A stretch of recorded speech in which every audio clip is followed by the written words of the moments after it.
Assalamu alaikum Bokai. Welcome back to the Jollof Football Bantaba YouTube channel. This is your boy Chama and this is the Scorpions Weekend Recap where we look at the weekend actions of Gambian, key actions of Gambian foreign-based players.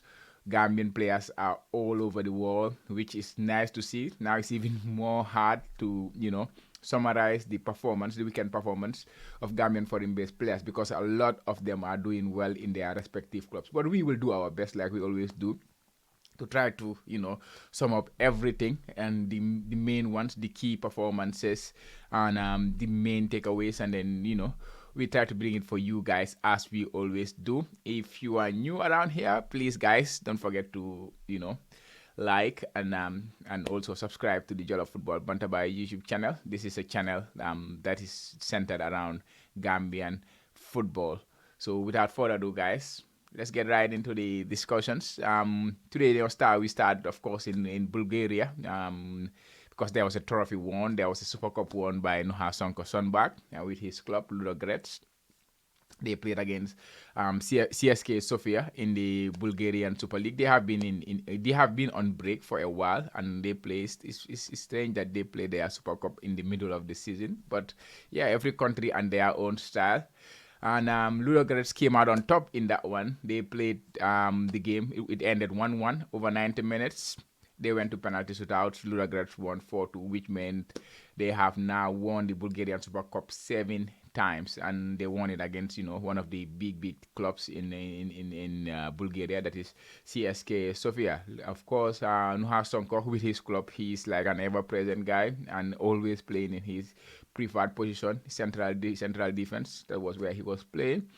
And yeah, congratulations to Sonko back and his club, Ludogorets, for being the champions of the for being the Bulgarian Super Cup champions. And in midweek, they also have a very important game to play. They will be playing in the European Conference League against Savete from the Swiss club. They play them in the European Conference League knockout stage. So they will have a two-legged knockout stage. The winner will progress to the next round of the competition. So that is something that we need to keep an eye on over the course of midweek. We will be on Thursday, of course. Europa League conference games are played on Thursdays. And next we go to Swiss. Ibrahima Koli and Sedi Janko, they play in Swiss with young boys. Their club is doing exceptionally well. They are the top of the Bulgarian league, of the Swiss league. And we saw last week Ibrahima Koli scored a brilliant goal, and he was back in the goals this week again. Young boys played against Lugano. It was a thriller. The game ended 3-3. Ibrahim Akoli, surprisingly, only played the first half. He scored the opening goal of the game, played the first half, and then he was taken off at halftime. I don't know for what reasons. I hope it's nothing to do with injuries. Maybe it was tactical, or I don't know. But it is strange for a player to score a goal and then taken off at halftime. Of course, maybe there was something in it. I'm not privy to that information at this moment, so I don't know. I'm just crossing my fingers, hoping that it was nothing serious for Ibrahim Okoli, because he is in such a very, very good form. Coming back from the African Cup of Nations, that goal he scored against Cameroon, starting his first game against last week against Lausanne, scoring a goal, and then coming again this week against Lugano, scoring again. So he's in a very good run. He's in a very good run of form. So long may that continue. Hopefully, there is nothing to stop that progress on his fellow countryman. Sedi Janko was an unused sub in that one. I don't know. Maybe also the European, they kind of prioritize the European Conference League, and then because if you look at them in the league table, they were 6 points ahead of second place going into this weekend. And the second place club actually dropped points this weekend. They lost, and it meant their draw kind of added the lead to 7 points, because they were 6 now. The lead is now 7 points. Who knows? Is it because of they are thinking, they are putting the coach is thinking about their European game coming up, or was it just because of tactical reason that he benched Sedi Janko? Because he played a very good game in the previous game against Lausanne when they won that one. He was very good in that game, so it is quite surprising to see him, not starting this one. Mm-hmm. Like I said, young boys are currently now 7 points at the top of the Swiss league. They are doing really well, to be honest. It will not be surprised if they win the league back to back because they are the defending champions. So it will not be a surprise if they win it again. Yeah, and then next we go to Cyprus, Zakaria Sawo. I think since I started mentioning his name, it has been almost a routine now to mention him every single time, and because that is because he's doing exceptionally well. It has nothing to do because of I was asked to be featuring him. He's doing exceptionally well because since we started covering him a couple of weeks ago, he has gone on an amazing run. Now, his club, Aris, they were playing against Camillo Tisa and they won the game 3-0. He started his fourth game in the league for Aris because he came in the start of the season. That was the summer, and he was struggling for minutes by then. I think before the last game, that was the last midweek game, he only started 2 league games, so he was mostly coming off the bench. But with the form he is on, like I say, if he continued that form, it will be very difficult for the coach to keep him on the bench. And that is what happened. He started this week back to back. This is the first time he started back to back games. That is also important to mention for his club. And he scored again. So that means they won the game 3-0. He played 66 minutes, scored again, scored the opening goal of the game. In the last 5 games that he played, he has scored 7 goals and created 1 assist. So 8 attacking returns in 5 matches, which is a form that any player in the world, even if Messi is doing it, it's quite amazing. So to be keeping that kind of consistency, and it's not like he scored all his goals in one game. He scored in every single one of them. He scored in every single one of those 5 games. Which includes also a hat trick in between those games, which was a second half hat trick. He came on from the bench, scored a second half hat trick, and now he's starting back to back games. Currently, he's the leading goal scorer for Aris in the Bulgarian league. He has 7 goals. Those are his only 7 goals so far, and everything came in the last 5 games. So yeah, you can say he was struggling to settle into the team, and of course football that happens. Sometimes if you go to a new surrounding, it takes you time before you settle. And now I think now he is hitting the form that we hope. And if this form continues, to be honest, the countries will take notice because he has expressed his will to represent the Gambia. Like I tell you, there was this this guy who told me about him on Facebook, and he happens to be his cousin. So he said he is willing to represent Gambia. Gamfoot also reported that his father told him that he is willing to represent Gambia. So he's a player that is there up for grabs. Yes, he's not playing in the top leagues, but he's playing for a very good club in Aris. Aris are top of the Cyprus League. They were in the Europa Conference League or something. They are regularly going into Europe, and if they finish top of the league, currently they are at the top of the league, level on points head to head with Apoel. They are ahead on head to head because in the Cyprus League head to head precedes goal difference. Even though Apoel has the better goal difference, but because the game they played against Apoel, they won. So they currently sit at the top of the table. Zakaria Sawo, the form, yalla continue, and long may it continue. Next, we go to Netherlands. Young Minteh. It's been a while since I spoke about Minteh. Maybe in the AFCON I did spoke about him, and he was back into the starting lineup for Feyenoord. I think I reported because Newcastle, they are looking to sell their left winger. What was it? Almiron.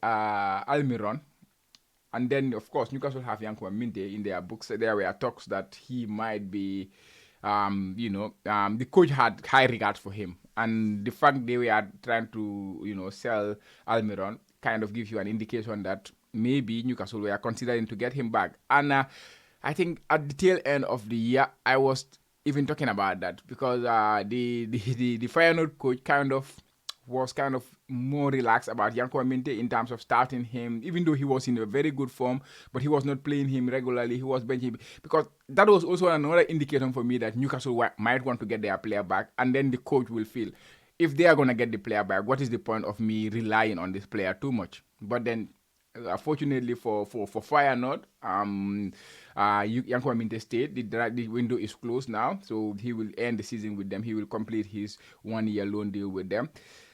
Even though the last two games the coach bent him, but we can understand he was just coming back from the African Cup of Nations, and maybe the coach already had some, something going on with his team. But finally, he was back in the lineup this week, and he started the game against Sparta Rotterdam. They won the game 2-0, and he was his impactful best again. He won the penalty. The first goal they scored was a penalty. Yankuba Minteh won the penalty that they opened the scoring with. He also created the most chances in that game. 4 chances he created in that game. Completed the most dribbles, which is normal. And that was 3. And then he also won the most fouls in that game. So those things are normal for him. Like these things, he will do them over and over again. Like it's like drinking water for him now. Like creating chances, completing dribbles, winning fouls and stuff like that. These are his qualities. If you have to describe him, these are the things that you will see first. His dribbling qualities. Those are the things that you see first. So those things don't surprise me. What surprised me this week in his performance was his pass completion rate, pass accuracy. He attempted 38 passes in the game and completed 36 of them. So that was a 95% pass completion rate by Yankuba Minteh this week. Which is like, of course, it's just pass completion rate. That's what people will say. It's just we're passing the ball, stuff like that. But for a player of his caliber, for a player of where he plays, the position he plays in, that is very high up the pitch, in the final third of the pitch, he receives most of his passes around that area. So it's more congested there to make a clean pass. And I personally, I have been critical of his passing quality. Yankuba Minteh, because I love the kid. So I also try to see what areas he can improve his game on. And one thing I will always say was his passing was not up to the level that he needs to be. If he can improve that, and I think even that we saw in the African Cup of Nations, if people were watching Gambia's game, was it our second game against Guinea or our third game? Our third game against Cameroon. In the first half, he had a lot of opportunities where he beat his man, and then the final thing was just to lay the ball, like make a proper pass, and then find his man, and it was becoming a problem. Understand? The final pass was not there, but he was doing everything except that final pass. So to see him getting these numbers in terms of passing, 95% accuracy, you can go back and check his numbers in the past. When he was at Odense, when he was at Feyenoord, the first half of the season, look at his pass completion rate. Even if you look at his Opta start, I think me and Buba Jallo Falaboy, when we had that, because he was named our player of the year for 2023, fans player of the year for 2023, and this was the thing I pointed out. It was about his passing. If you look at his numbers, FBRF, his passing was not good. It was around 70% and less than 70%. So to jump that to 95%, that is huge. That is massive for him. And this is the kind of level of consistency that, will take him to the next level, in my opinion. When he can find his man better, when he can use the ball better, when he can keep the ball better for his team. That is the next level of development for him. And it is amazing to see him completing 36 out of 38 passes. That's why I'm talking about this a little bit more. So yeah, that was interesting for me. That was an interesting start for me because he has never done it, and this is the first time I see him complete this amount of passes in a game. Usually he don't even have the opportunity to complete about 20 or 30 passes. It's mostly about dribbling, his ball carrying qualities. But to be involved up to 38 passes and then completing 95% of those passes, I think it is something we need to keep an eye on. And another thing I pointed was Bukayo Saka, because personally, I think he has the potential of Bukayo Saka. Like whatever Bukayo Saka has in him, in his locker, who is an amazing player at Arsenal. Like I see Yankuba Minteh has the qualities in him if he develops in certain areas, which includes, of course, his passing. Saka, when he started coming through the Arsenal ranks, he was similar. He was not so good with keeping with the ball. He was not so good with his passing and stuff like that. But as time goes, he become better and better because these things comes with experience. So yeah, I have high hopes for this boy, to be honest, and I don't know if that is a good thing or a bad thing. It is too much pressure on him, but I have high hopes on him, and that's why I am also worried. I am also concerned with areas that I think he should develop his game on. But this midweek, we will see him again. Yeah, Feyenoord, they will play in the Europa League. They will play the knockout stage of the Europa League, the first knockout stage of the Europa League against Roma. Of course, they were in the Champions League Feyenoord, but they finished third in their group, so they will drop to the Europa League, and they will play a knockout game with the team that finished second in the Europa League, and they were drawn against Roma, which will be a very interesting game and a very, very good game for them because Roma is one of the big clubs in Italy. Of course, they're not having the best of season, and they have just lost their manager Jose Mourinho, but they are one of the big clubs in Italy. Last season we saw them; they went to the Europa League final. The season before they went to the European Conference final. So they are the champions actually, the European Conference when EB Dabo was there. So yeah, it will be an interesting game this midweek on Thursday. Feyenoord versus Roma. Watch out for that one. I would love to watch that game, to be honest. And next in Italy, CSCB. CSCB, he continue his wonderful form in goal himself too. We just remember in the last two games, like he saved a couple of penalty in quick succession, and he repeat that feat again and save another very, very good penalty. That is his third penalty save in his last 3 games.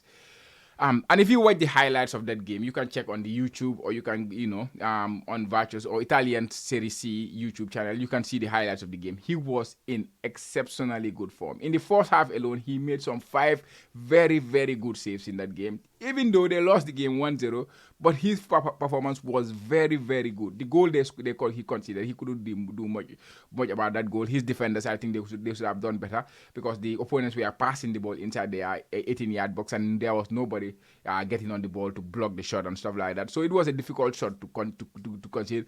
But he was in exceptional form. You don't judge a goalkeeper on just the goal they concede, but what they did overall in the game, in performance. And yeah, saved the penalty, made some 5 good saves, some 5 good, like, shot stopping. His shot stopping quality is really, really good. And if he continues this form, definitely, I think he deserves a call up to the national team once again. Yeah, he's playing at a very, very good level, at a very good form at the moment.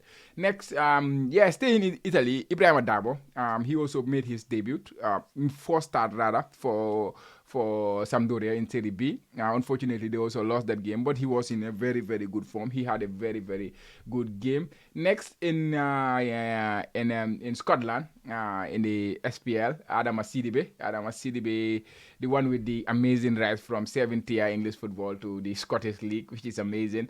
And the 25-year-old, he made his first start for St. Johnstone, and he played the whole 90 minutes. They played against Dundee. They lost the game 2-1. He played the whole 90 minutes. The development is like, it keeps getting better. I was not expecting him to come from 7th tier. Yes, he did exceptionally well in a 7th-tier league, but it's a 7th-tier league at the end of the day. And then moving to the SPL, the top of the Scottish Premier League. First game he was on the bench, played in the last 30 minutes. This game he started and then played the whole 90 minutes. That rise is amazing. Yes, he did not score, he did not assist in this week, but just to get those numbers, and it was really good. And he was not bad too. He had a decent game. He had 7 shots in the game. He's a volume guy, I think. He gets a lot of chances. His XG was around 0.61, so on another day he would have get at least 1 goal, because usually players score a goal with an XG of 0.5 or less. So to accumulate up to 0.61 XG, it was a good number for him to get at least a goal. He had 1 big chance. I think the goalkeeper made a very good save in that one. And then also he created a chance for his teammate. Won 12 of his duels. And that's massive. He was very much engaged in the game. Completed two dribbles. That is only his second game with Dundee, with St. Johnstone. And hopefully he will get better, and once he starts banging them goals, I think he can be a very interesting player, because he's a very busy player when he plays. He's very busy, taking a lot of shots, competing a lot of duels, winning and stuff like that. So it's good. And staying in England, Ivo Adams, who went to Derby on loan from Yeah, from he went to Derby on loan from Cardiff City. They played against they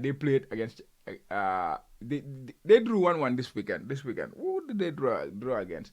Ibu Adams rather played about 86 minutes of the game, and he was really good as well. Won the most tackles in that game, and also won the most fouls for his team. Won about 9 duels, which was a decent performance. He's a busy player as well. So when he's on the pitch, he's doing a lot of running. Ibutre, he was in action for Stockport. They won 3-1, but Ibutre came off the bench. He has not started since he came back from the AFCON. Jacob Mendy also coming off the bench for Wrexham. They lost again. Wrexham have been in terrible form. They have dropped now to fifth. They were second at some point with the potential to go to top, but now they have dropped all the way to fifth. They have been losing for a very, very long time, and I'm surprised that Jacob has not get back into the team since he came back from the African Cup of Nations. Despite their losses, he's getting 2 minutes, 3 minutes. I cannot understand it for a player who was very crucial for you before he went to go to the African Cup of Nations. Coming back, I don't know. This club, sometimes they are very funny. Maybe they did not want him to go to the African Cup of Nations, and then he went. Like, that is just me saying something, like speculating on something. But I cannot understand a player who was so crucial for you at the first half of the season. He went to the African Cup of Nations, had a decent AFCON. Like, he was not the amazing AFCON, but he was decent for Gambia. He kind of kept Ibutre on the bench for the game against Guinea and the game against Cameroon. He played more games than Ibutre in the African Cup of Nations. Yes. And then he come back to the club, and then you cannot play him. Like, it is quite strange. You're giving him 2 minutes, 3 minutes, and your team is not even winning. If the team was in a winning form, I can understand it. I can understand the idea why he will not just come in straight into the team. But the team is not doing well, and he is not playing. I cannot understand it. But the coach, I think he has his reasons for that. And yeah, you gotta respect them. Seydou Kane, he was also in action for Swindon. They drew against Salford 1-1. He played the 90 minutes usual for him. Mo Fall also started for Walsall. They lost 3-0 against Newport.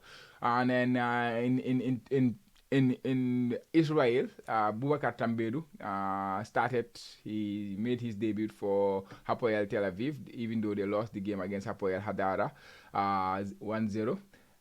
Ali Sow also was in action for his club in Turkey, Ankara Gucu, but they lost 1-0. Ali Sow played the whole 90 minutes. Adam Abuyang also got another cameo appearance, 9 minutes against Lorient.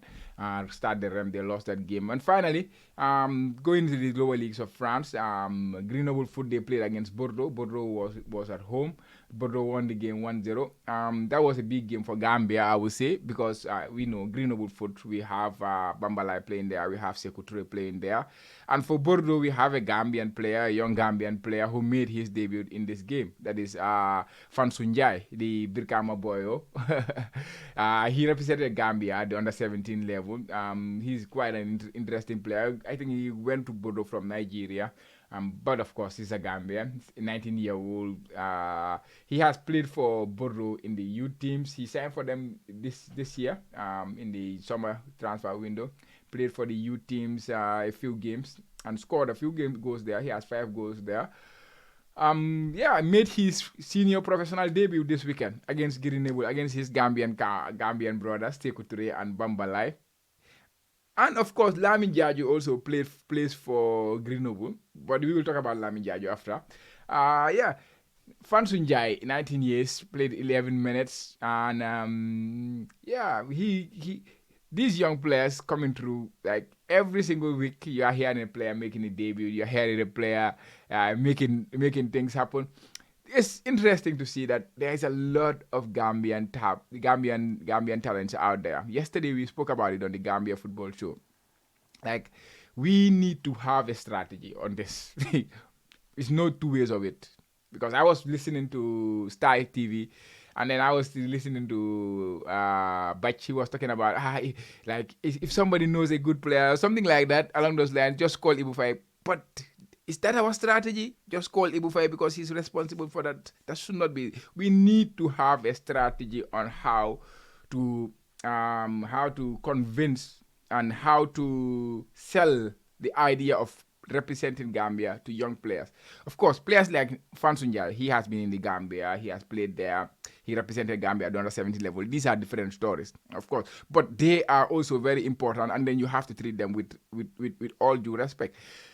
But the amount of talents out there, guys, I know I promised to bring a video on players who could potentially represent Gambia, which will come. I will do it. I'm still working on it. I will do that video. But the amount of talent out there who can represent the Gambia is enormous. It's a lot. A lot of people have their shot. We look at Manchester City, Oscar Bob here, Mohamedou Sissoko. You know, you go to Benfica, Alexander Ba. You go to France, Mahdi Kamara. There are tons of players, and these are just a few. Jata in Austria. There is loads of players on top talents. You have mentioned. We need to have a strategy as a country how to stop these players and then make them as comfortable as possible, because I know we have this issue in Gambia, right? Patriotism or whatever you call it. These people were not born in Gambia. They are not patriotic to Gambia. They are patriotic to the other countries. But this is not their fault that their mom and their mom is from the other country and their dad is from Gambia. So we have to treat them with the same, not necessarily the same, but because different approaches work for different type of people. But we have to treat them similar to any Gambian and then give them all the chance possible, create the platform for them so that they can come and represent Gambia. And this is a national thing, and it requires sitting on the table, different parties sitting on the table, including old players, like former Gambia national players, like the current GFF, and anybody who have stake in football, sit and then discuss on ways forward to find a way to bring these players, give ourselves the best chance possible to get them to play for Gambia. That is all you are asking for. Even giving your best does not necessarily mean it's enough to get them to play for Gambia, but at least let's make sure we do all we can. Then if they choose to go the other way, then we know that we have done our best. But I don't think we have been doing our best when it comes to these talents. Yes, we have some of them playing for Gambia, Ibu Toure, Ibu Adams, Baboucarr Gueye. These players, Nuha Sonko, they are all similar type of players, and now they are representing Gambia. But there is way more out there, Modlamin Sonko, there are way more out there that we can still try, and then who knows, we may be successful. Speaking of that game between Bordeaux and Grenoble, Nfansu made his debut at 19-year-old, and there was also a very interesting news that come out from 44 journalists about Lamin Jaju to join a Kazakhstan club at Rau on a short-term loan. Lamin Jaju, his case is quite interesting, it's quite strange, but we understand there were issues when it comes to FIFA, when it comes to his former club in South Sudan, when the war broke out, and that kind of delayed his career. Of course, that kind of delayed his career, and he went to start Grenoble, and he's yet to play for them because of there is still something unclear there. And now it is reported that he will move to Kazakhstan for a short-term loan. I don't know why he will need to go to Kazakhstan. If he can play in Kazakhstan, why can't he play in France? I don't know. So, because they are all the same. Kazakhstan, of course, I believe they are part of FIFA. They will also follow FIFA regulations and stuff like that. So I don't know really, but I will try to find out. Maybe my brother Buba Jallo Falaboy will have more information on that, and I will, try to tap some information on him, from him rather. Guys, yes, that was the Scorpions weekend recap. Make sure to watch out for the midweek actions. There's a lot of Gambian players who will be playing in the midweek actions this week because of the Europa Conference League is back, the Europa League is back, and few players are still in that competition. So, like I say, young boys will be in action. They will play against Sporting in the Europa League, and then you have Minteh and Feyenoord. They will play against Roma. And then Ludogorets, they also play in the European Conference League. So yeah, watch out for those games. Also, the Saudi Pro League is scheduled to resume this midweek, and some of the Gambian players like Altawoon, you have Musa Baro there. Damak, you have Asan, they will also be in action. So I think all the players are coming back, all the teams are coming back, all the leagues are coming back, which means, guys, last month we haven't done the our player of the month, usually our team of the month, because there was not a lot of options to do it with. So that's why I kind of, let's skip it for this month, and then we will do it the following month. But I still feel how can I say? I feel indebted to those players who have been doing well, like Zakaria, like CSCB. They were doing exceptionally well. I feel indebted to them, or I kind of feel for them because we did not do the player of the month because they had a very good last month. So yeah, but anyways, we will be back with the player of the month for February at the end of this month. And guys, if you enjoyed that, please make sure to leave us a like and don't forget to subscribe to the Jollof Football Bantaba YouTube channel, the home of Gambian football. Until we come your way again, guys, goodbye.